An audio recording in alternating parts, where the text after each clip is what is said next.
Hi, everybody. Welcome to Human Touch from Interact Studio. Thank you so much for coming. Hey, Marty. Interact Studio is the communications company that helps you find your voice, tell your story, and build your influence.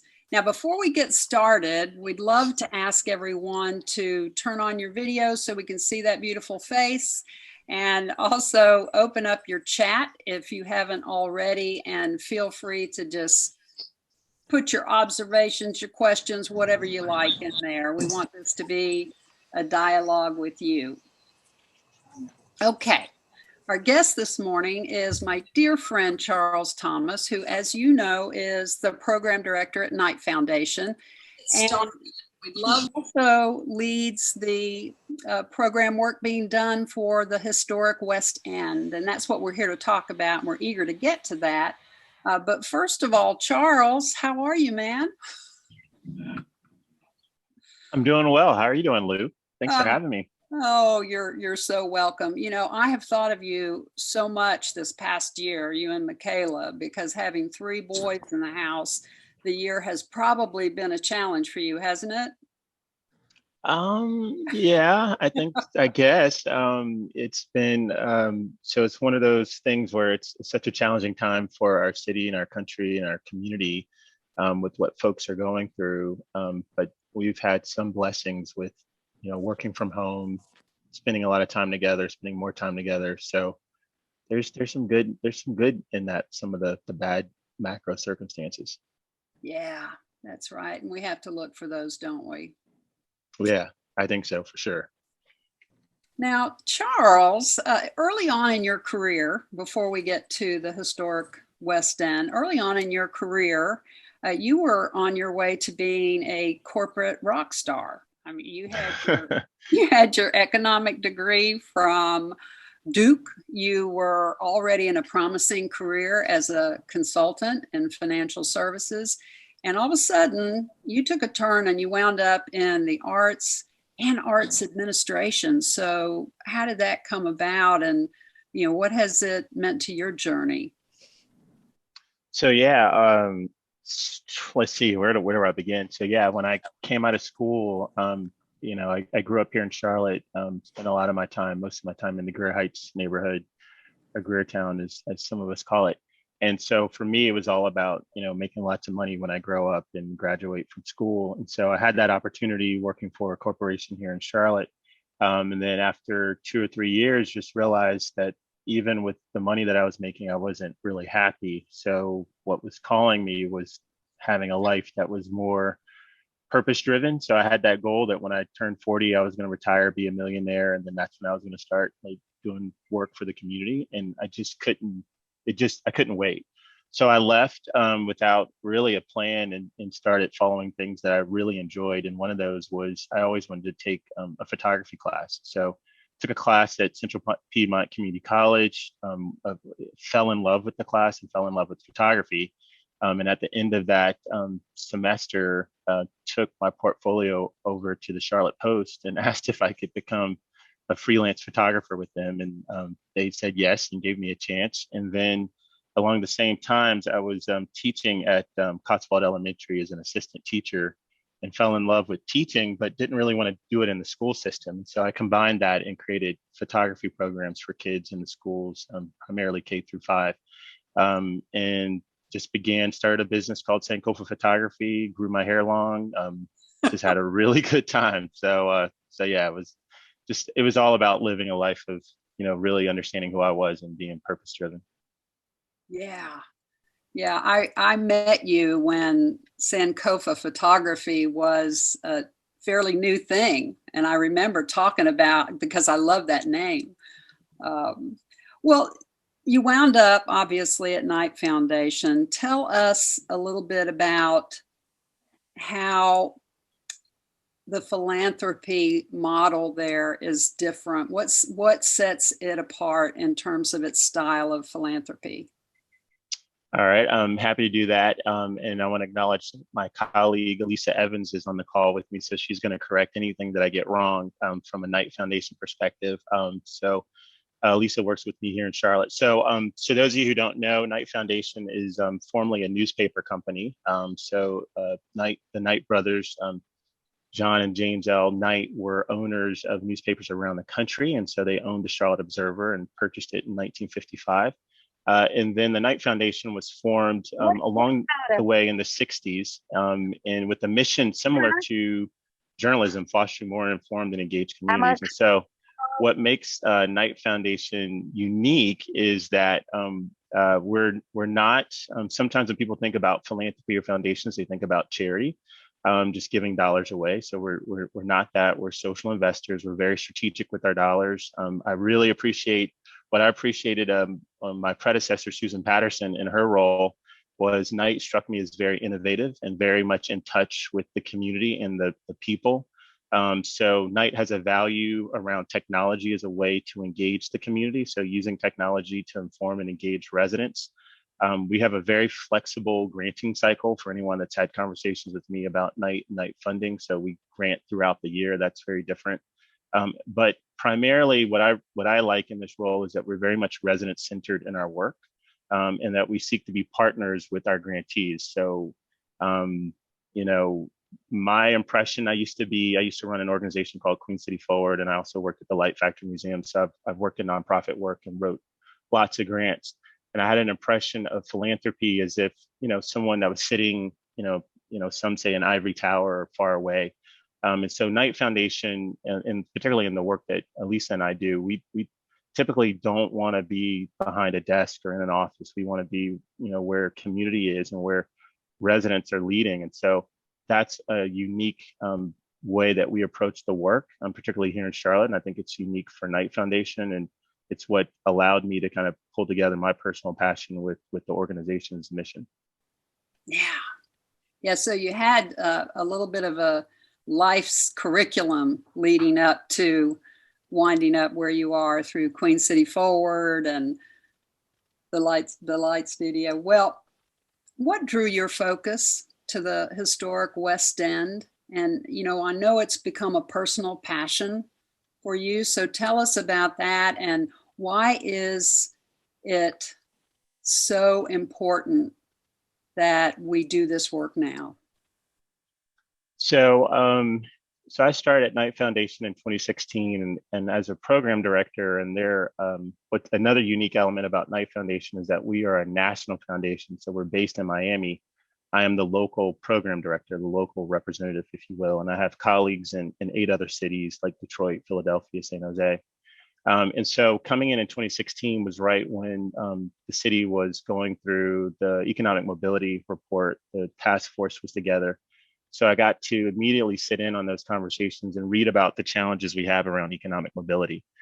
So that sat with me as I was thinking about what Knight would do in Charlotte. And so as the program director, I get to formulate what our strategy will be in Charlotte. So it's a really unique honor. And then I began to look at what my colleagues were doing in other cities, particularly in Akron and Macon, Georgia, where they're focused on downtown revitalization, downtown development. And I felt like, well, in Charlotte, it's not about, downtown is doing well. I remember I grew up here. I remember when downtown wasn't, was vacant. So to me, that wasn't what, needed to happen. And what I saw, it wasn't about what Knight does is not just about downtown redevelopment. It's about making places and spaces more livable, more walkable, more people-centric. And so I said, well, how might we apply these strengths to Charlotte? And to me, it felt like we should work in the ring cities, or the neighborhoods around Center City, because those were the neighborhoods that were going to go through rapid change. And they're neighborhoods that have historically experienced underinvestment.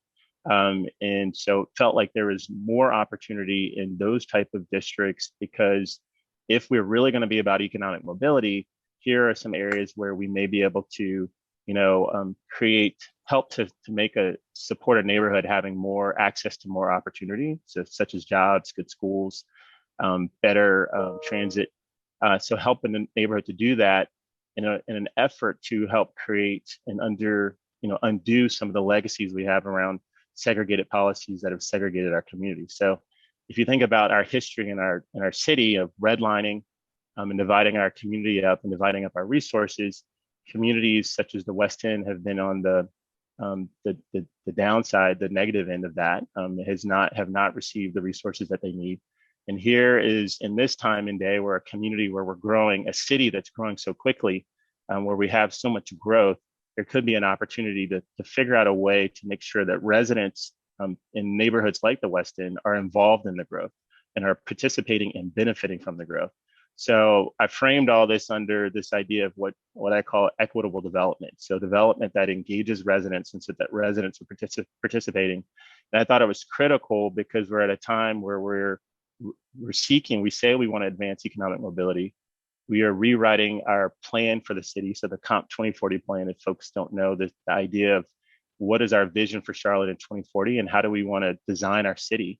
The land use policy is so critical to how we design our city. Highways were built to destroy Black neighborhoods in the past. And so do we want to continue to do that? And so this is the time to work in districts such as the historic West End to support residents being a part of the and the capacity of the neighborhoods to develop their own neighborhood. So another part of what drew Knight to the West End is that in Charlotte, we don't have a lot of community development corporations or CDCs. Whereas if you go to Detroit or Philadelphia, you have a CDC almost on every corner. And so years ago, the CDCs and the Northwest Corridor CDC in the West End, went under. And so those organizations were responsible for bringing grocery stores and bringing Atrian Health to the neighborhood.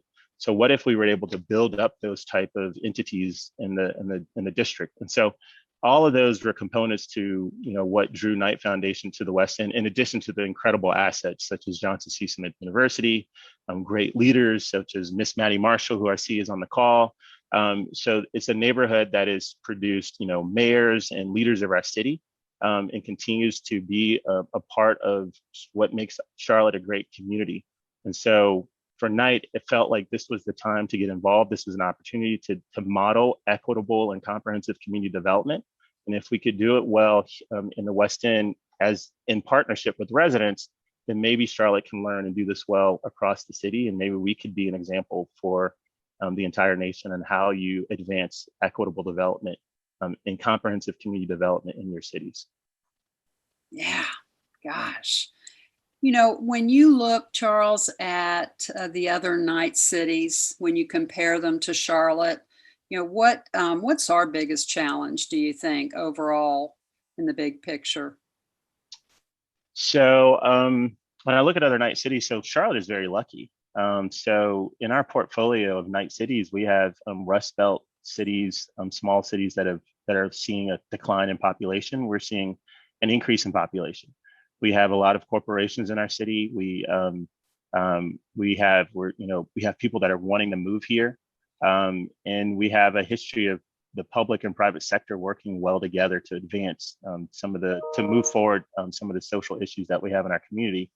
Where I see that we may be a little bit behind our peer cities is that we don't have as much philanthropy. Some of you may or may not know, but there's not as many foundations in Charlotte and in the South in general as you may find in like Detroit and Philadelphia, particularly Detroit. There's a lot of foundations in Detroit. I think this is not an issue just in Charlotte. It's an issue across all Knight cities, but we're seeing a decline in local news in our community. That was the call that I was on right before is, how do we make sure that our community is getting information that they trust? And as we all know, with the onset of digital and the crumbling of the news business model, we're living in an era where folks don't trust information. And that's not just a Charlotte thing, but that's something that we have to keep our eye on. Another area that is near and dear to my heart, as we talked earlier, is the arts sector. So I think that our community has a big role and room to grow as it relates to supporting artists and the music sector in our community. And I see in other cities like Detroit, Miami, which are other Knight cities, we have a thriving art scene in Charlotte, but what I see is philanthropy is more involved in supporting that, as well as the city and the government is more involved in supporting arts in other cities. And then the other area that you may or may not have noticed is that our level of investment in public spaces. So we have some great public spaces in Charlotte, but our level of investment to our peer cities around the country is low. So I think it's critical right now, as if those of you on the call, if you haven't already been involved in the county's plan for improving our parks, as well as the comprehensive 2040 plan.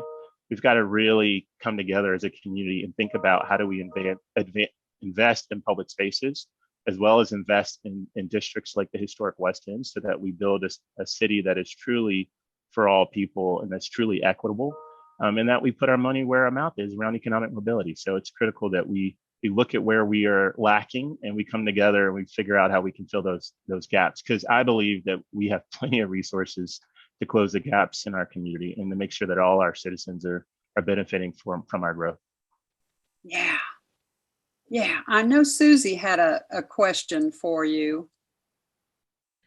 Charles, I would love to hear you talk about the proposed changes in arts funding and the impact that you see on communities like the West End, where we've got some really great creative entrepreneurs. So, really good question. So, for me and for Knight Foundation, what we think is critical at this time as we think about arts funding is that more residents are engaged in the process and more artists are engaged in the process. I think it's important that we think about how do we support the arts in the long term. I'm glad that the city and the corporate or private sector is thinking about putting more dollars towards the arts. I think that we need to, at this time, really think about how we move it forward if we're going to change how we, disperse funding to make sure that it's equitable. The Arts and Science Council came out with and I give them mad credit and props for this, an equity report, reporting on the lack of investment, particularly in Black and Latinx led arts organizations. And we have, this is an opportunity for us to change that. We have how we make sure that individual emerging artists, small arts organizations, as well as the large arts organizations are funded. And that we think about, that we engage the community so the community begins to recognize how arts plays a role in so many aspects of our lives, so that we are not just, so that we're thinking, that we're patronizing arts and artists, and that we're thinking about individual artists, whether it's with our dollars or where we show up. So each of us has a role to play, and we definitely have a role to play in terms of where our public dollars go as the city and the county. And the impact of it on the West End is, like, behind me, you see is a picture of the Five Points Plaza, which is a new park that the city is building in the West End. Right over my shoulder is a public art piece that ASC brought a really great artist to the West End to build this piece that's going to be built there. Arts is critical to the West End. As you drive through the West End, you're going to see lots of really cool murals that are going up. And I know, like, folks like Miss Maddie years ago brought me to the West End to work with students and kids in Washington Heights to do a photography lesson. So I think it's critical and important that arts is everywhere for all citizens. I've been a big fan of ASC's culture blocks, where they're bringing arts out into neighborhoods and districts. And I agree with you that there are artists in our districts in the West End that, again, if we are focused on making sure that our funding is equitable and that we're making sure that everyone gets access to the arts, we will find those artists and we'll make sure that they have, they're playing a role in developing and making our city an attractive city for people to come to and to enjoy. Yeah. Who else has a question for Charles? This is such a rich conversation. Where's your personal journey with all of this, Charles? Where are you in lockstep with the development of your role with Knight Foundation? You've come a long way. Yeah, I have. 5 years at Knight.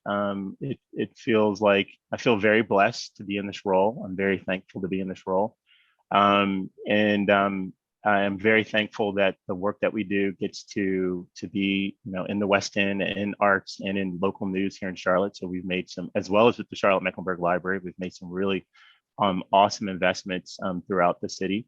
And it's exciting to be in a place where we can, potentially have influence on the future of the city and how the city develops. And so It's an honorable. I mean, I'm very thankful. I feel very blessed. I'm thankful to a lot of folks that are on this call that have been a part of the journey, for my journey, including you, Lou, Mark Perez. Several of you have been guides and mentors along the way, and I'm thankful for the folks in the West End that it's really hard sometimes for me to get on and talk about the West End because I really do not want it to come across that Knight Foundation, we are a partner in the West End. We are, we're coming to partner with residents. We do not have all the answers or no. This is something that is driven by the community and the residents. So I'm very cautious in how I answer questions about the West End when I'd much rather it be a West End resident that answers that question because they've been there a lot longer than Knight Foundation has been.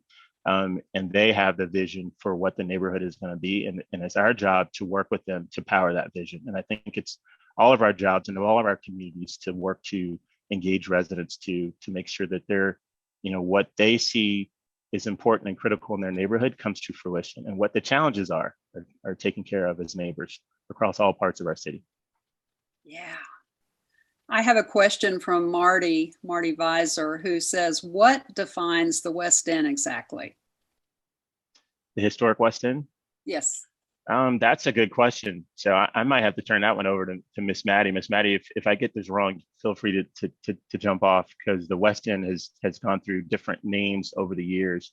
But what typically in terms of the work that we do, it includes the area that's around Johnson C. Smith University. So that's Biddleville, Smallwood, Seversville, and portions of Wesley Heights. The West End also goes further up the Beatties Ford Road, road all the way almost out to, it depends on where you look at it. I live just past Sunset off of Beatties Ford Road. I see the sign ends right before you get to my house. So that's from, 77 all the way up to Sunset or Hornets Nest Park is considered the historic West End as of right now. Okay. All right. Thank you, Miss Maddie. I knew you were going to jump in on that one. Yes, and I think you're doing an excellent job.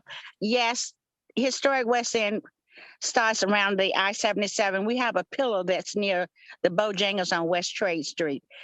And we kind of extended it. At first, it was like historic West End, and it was about 13 neighborhoods surrounding Johnson C. Smith. But as time went on, the Northwest Corridor kind of went on up. It's almost up to the Mount Holly Huntersville Road, because all of it's that part of that historic West End.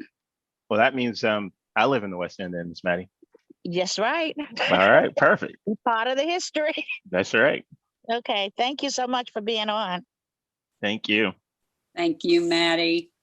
We have a question from our friends at Trees Charlotte. What is the healthiest way for partners, nonprofits to become involved with initiatives? For example, are there committees that need members and additional support that you know of? To become involved in, the West End? Is that where you're? Yeah, initiatives to support West End.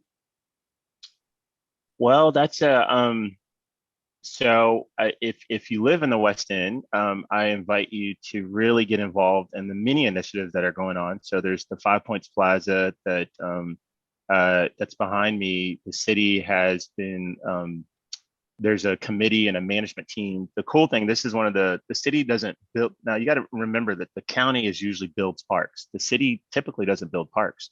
So this is kind of like this more of an urban small plaza park, and it's being designed in a way that the residents actually program the space. The Knight invested $400,000 over 3 years so that residents would not only be a part, but be a part of managing and programming the community. So there's a whole effort and group that's working on that. There's also efforts around the Beatties Fort LaSalle corridor called the Urban Main. And again, I typically, it's if folks are, live in the West End, I think there are lots of things to get involved in.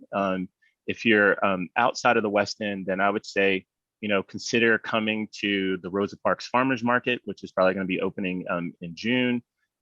Please come to events and programming in the West End to support the new businesses that are going to be opening. There's a new I don't know if you know this, Miss Maddie. There's like a new Rita's ice cream shop that's opening, a Jet's Pizza that's opening in the West End, some new spas. So there's lots of Yes. great businesses that are along. Oh, if you want to come, like if you want to get some great seafood, West Side Seafood, it's a great place to get a fish sandwich. So there's some great like businesses that are along the corridor that we'd love for you guys to come in and sample. Oh gosh, that's great. That's great. We are almost out of time. So, No. Okay. Did someone ask about the tree canopy? I was hoping they were going to ask about that. well, let's take time to do that. Oh, well, we're also part of Clean Air Carolina and the historic West End Green District. Fabulous. Lou, what class were you in leadership, Charlotte? Oh gosh. Okay, Lou. 21, Maddie. Well, I was 19, so Lou, come on. Yeah, you and I have hung out at a reception or two. We absolutely have. We're old timers. So Okay. Great seeing you. good seeing you too. Charles, thank you so much. Thanks, Miss Maddie. Gosh. Yeah, everybody. Listen, let me give a quick shout out to the Interact family in the house. We have Michael Samet, Porter Metzler, Patrick Sheehan, Susie Adams, and Jess Barilla. We also want to tell you we're really excited about a free webinar coming up on June 10th. It's called Spark, Communication Tools to Ignite Change, which is really important, more important than ever right now. And you can sign up at interactstudio.com. You can also expect follow-up on this program, and we'll give you more information about how to get involved in supporting the historic West End. Next up on Human Touch on the 20th, we have Dr. Pam Oliver of Novant Health, and she's going to talk to us about her vision for transforming healthcare based on relationships. And she's just an awesome human being. She might even share with us how to stay safe over Memorial Day weekend. But Charles Thomas, once again, we love you, man. Thank you so much for all you do. And we just appreciate you being with us today. Yeah, thank you for having me. And I was just going through the chat. There are a lot of really cool questions that folks asked in the chat. So I'm happy to talk further with folks. Some really good questions around how do you keep people in place and displacement. These are key elements that, again, I think if you read our comprehensive 2040 plan, and if you haven't gotten involved with that, think about how we're planning our city and moving it forward, and think about how you can participate in making sure that all residents can have a place that's affordable and healthy and safe and prosperous to live. So again, thank you for all those questions. I welcome further conversation, and I appreciate all your support in making sure that all of our communities are thriving. Thank you. Well, Charles, if you want to hang out for a little bit, the folks who ask the questions, I'm sure would love to do the same with you. We know some people have to jump, but if you have a minute, perhaps you'd stay with us and answer those questions. Is that okay? Happy to do it. Yeah. Great. I have till 12. Okay, great. Well, you see them there. Do you want to just scroll through and? Yeah, or you can have people raise their hand if they know how to use that function. But so what's the healthiest way for partners to get involved in the West End? Are there committees that need more members, for example? So that came from Tree Charlotte, and I shared a little bit about that. And also just know that Knight Foundation is a huge fan and supporter of Tree Charlotte. And again, another opportunity for us to strengthen our policies around our tree canopy. If you haven't noticed, I've noticed around my neighborhood, we're losing lots of trees. Oh, yeah. And we do not have strong policies in both the city and the county to support that. So a high five to Tree Charlotte. Yeah. And then I see, is it A.W. Burgess? You raise your hand. Yes, Charles. Thank you so far. My question is, what's the Knight's Foundation's position on addressing the mental health, disparities that we've experienced in our LMI communities, and how do we tie that to your initiative and make it work for the residents? I've always said that obviously arts are great therapy, and great way of coping with some of the conditions that we're subjected to. But if we don't have, those resources, mental health resources that are not in our communities, what is there really to smile about? I think if we could give the best of both worlds, where folks can have a resource center where they can learn those things and learn, arts and music appreciation, to build their mental health capacities, I think that's a great impact. Um, and just wanted to know y'all's perspective of tying that in. So I think mental health and family stability is critical to the work that we're doing in the West End and to some of our neighborhoods that are challenged. I think that we as a community, and this is something that Knight Foundation has been really advocating for. So it's not as much our dollars. So we don't make grants to around mental health or family stability. That's not our strength. We don't have that knowledge. But what we've been seeking to do is partner with, healthcare agencies as well as the county. And that what I think is critical, I mean, I'd love for folks to kind of, feel free to push back or to think about, is as we do our work in communities, we're not thinking about it holistically and comprehensively. And when I say we, there are too many times, like I am consistently shocked by the number of times we convene people, whether it's the city or the county or nonprofits, and those groups have not been talking to each other. It is just shocking that we are not all working better. There's still either silos or, I don't, we could try to understand that. But we really advocate for a comprehensive approach to community and neighborhood development. So what we've been working on is partnering with groups like the United Way to organize and bring funders, whether they're philanthropic or public or private, together to think about how we invest in communities and neighborhoods, and thinking about safety, thinking about mental health. I think it's important to think about education. So, we have some, in the West End, there's definitely challenges in that, and we need more resources that are, placed. And so, I completely agree. And what I would wish and want is that that Knight is at the table with other folks that are thinking about it. And what we're good at is probably around supporting, placemaking and helping places be vibrant and walkable and livable. And so, but in the areas that we're looking at, like if you just go off around the corner, there are mental health issues that are happening. So we need to be partnered with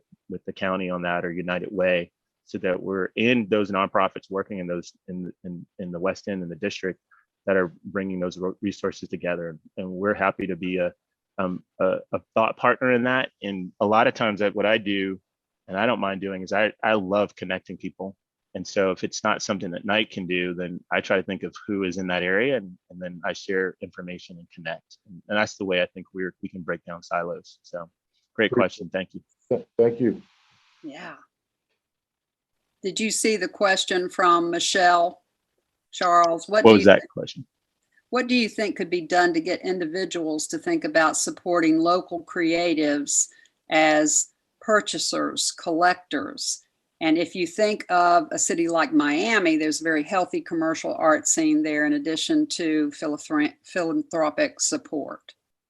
Man, I don't know if I have an answer on that in terms of how to help improve individual collection. I know that private galleries can have a challenge in our community. And so continuing to maybe I do have an answer, but it's, I don't know if it's too hard of an answer. But one of the things I think we're missing in our community is we continue to cut arts funding in our schools. So we're not really building the pipeline of folks appreciating the arts. I remember taking field trips to the symphony, to the Mint Museum when I was a kid. And I also remember in the early 2000s when those field trips were cut, where kids were not being taken to arts. And then, like I said, if you're not bringing arts into communities, then, I think you're not building the next generation of art lovers and artists. So that's one way to think about it. I think we can also get creative. And this is why we have such a vibrant, art scene. Years ago, we might say it was underground, but it's not underground. I think we really need to continue to invest in those artists doing really cool stuff and bring arts into the street, so that it just becomes something that people see and interact with every day and they appreciate. And then I think that may begin to lead people to get to the level of appreciation to where they buy it and support it in that way. But I think there's some education and connectivity and relationships that need to be built there. So there's probably more creativity in the private gallery sector, partnered with the nonprofit art sector to build that. But that's a great question that we need to work on. Yeah, Jess, you had a question. Jess Barilla. Hi, yes, hello. I work at WCCB Charlotte CW, and actually I just went to that Savona Mill. They have that Sistine Chapel exhibit, and was talking to the developer from Argos, mentioning how they're hoping to revamp that whole entire mill area, and their intention is not to push people out, but to bring something more to the neighborhood. Are you familiar with that project, and what are your thoughts if so? So I don't have the details of where Savona Mill is at this stage. I know Greg, the owner, has been working the mill for quite some time. I think that I really hope that the residents in Seversville are really paying attention to Savona Mill and the development. There's a lot of major purchases that have occurred in that area, and I would say that I don't have an opinion on it. And what I would say is that I hope that residents are being engaged and involved in it, and that we're in a time where folks holding people to their words, I think, is critical, and it's also, I think, can be a challenge for a developer because the challenging of making the financing work. So that you can make affordable and mixed income neighborhoods is the challenge that a developer undergoes. So that's the other side. But I think if those developers are really sincere, then they have residents that are part of their process, and that they won't reveal their plans after they've gone far down the road and without conversation. So I've been kind of tangentially aware of that project, and I hope again that it's something that will benefit and connect back to the residents and employ residents, as it gets built up. So I think that what I've observed from the relationship between the residents in the North End and Camp North End, I've seen some very solid partnerships between the developer that owns Camp North End and the residents. And that's led to some really interesting, I think from the arts that is there, like Goodyear Arts, Dup and Swat, to some of the businesses that are there. I know that some of those businesses were given opportunities and giving low cost leases in the beginning. And I would hope that Savona Mill could do something similar, could activate the space in a way that engages residents along the way versus build something big and say, hey, I hope you'll come to that. So that's my hope. That'd be great. Yeah. Who else? Anyone with a final question? Well, Charles, we're just so happy you're on the wall for us, man. This has been just delightful to spend time with you and get your insight and feel more in touch with the good work being done by Knight Foundation.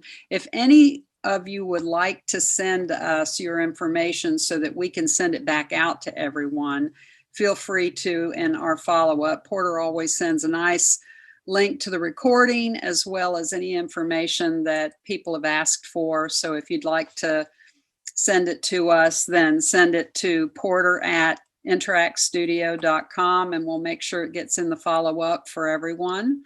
And we just appreciate you hanging with us for this additional time. That says a good bit about who you are and certainly the work that Charles and Knight Foundation are doing. So thank you. Have a great day and an even better weekend.